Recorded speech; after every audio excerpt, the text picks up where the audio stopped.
احنا اللي دهنا الهوا، دي بتقولوها انتوا. يا جماعه ايه اللعب ده يا جماعه؟ انا والله العظيم ما بعرف الحاجات دي خالص.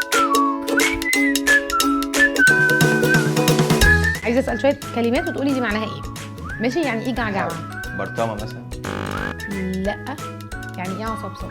انا اول مره اسمعها في حياتي. واخر مش هتسمع فين عصبصب. جمع كلمه تراث. تراريس. طب جمع كلمه بقدونس. حضرتك مالهاش جامعه برضه. صح. يعني ايه الشيش؟ حسب انهي شيش، انا عارف الشيش اللي بيتقفل عندنا في البيت ده. صح. ايه هي اكله المشنكاح؟ لا ما اعرفش، مش عارف. ما تعرفش؟ لا. هقول لك كلمه بالشقلوب وانت قولها لي بالعدل. ماشي؟ ركز بقى. دال ي س دي كلمه، وبعدين ه ر ف ن صاد. طب انا نسيت اصلا. تاني بالراحه. هما كلمتين. ماشي. اول واحده دال ي س، تاني كلمه ه ر ف ن صاد. سيد. ماشي ماشي. لو عرفت الكلمه الثانيه هتعرف تقول دي. الكلمه الثانيه ه ر ف ن صاد. طيب س ا ب ع. تاني.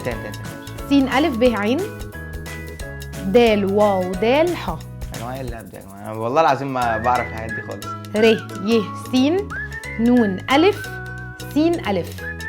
لا لا اصل قلت كلمه دي مش كانت أسهل موجوده اصلا واحدة. في الدنيا. كلمه وعكسها او معناها. تمام؟ عكس كلمه اناني. مش عارف. انت عارف يعني ايه اناني؟ انا ما بفكرش غير في نفسه. طيب عكس كلمه اناني. شغل الجمجمه.